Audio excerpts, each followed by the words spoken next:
for the schus of Yitzchak Chaim Shmuel ben Sheva Sarah, who is having some very complicated surgery this morning.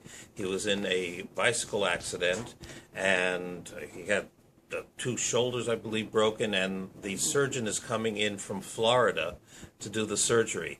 So the mother told me that the reason why the surgeon is coming in from Florida is because it's a very complicated surgery that very, very seldom happens. So he wants to do the surgery. So therefore, he is coming in. Which made me think of a Gemara which we recently learned, that in the Beis Hamikdash there were, in the preparation of the various things, some very special techniques that were used. There was one for making the ketoris, the incense, and there was another special technique for baking and removing the bread for the lechem hapanim. What happened was, in both cases, the Mishnah tells us that the families that made this did not want to share the recipe with anyone else, or the method of doing it. So basically, they were fired. And the Chachamim went and they imported from Egypt experts to be able to do this. And in both cases, the experts were unable to do it as well as the first family, and therefore they went back to them. But they had to double their salaries after that, because, after all, they were the ones who knew how to do it.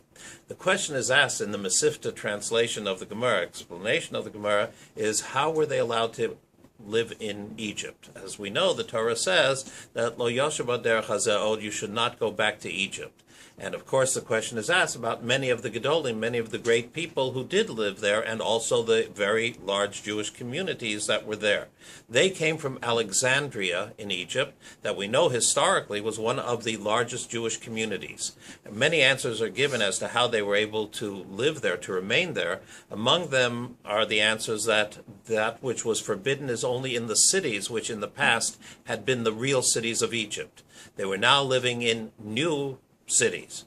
Another answer given is that it was only the people that existed at the time that had that law. Another answer, among the many others, is the Torah says, Lo Yoshev B'derech Hazeh, they shouldn't go back the same way. In other words, the Jews came out of Egypt by a certain path. Going back to Egypt by that path is forbidden. But if they would come in other methods, other ways, other directions, other roads, it would be permitted.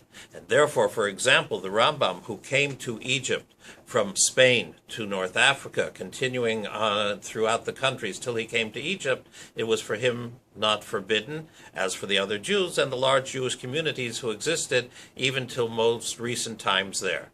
Sometimes the question is better than the answer, though. A good day to all. Rabbi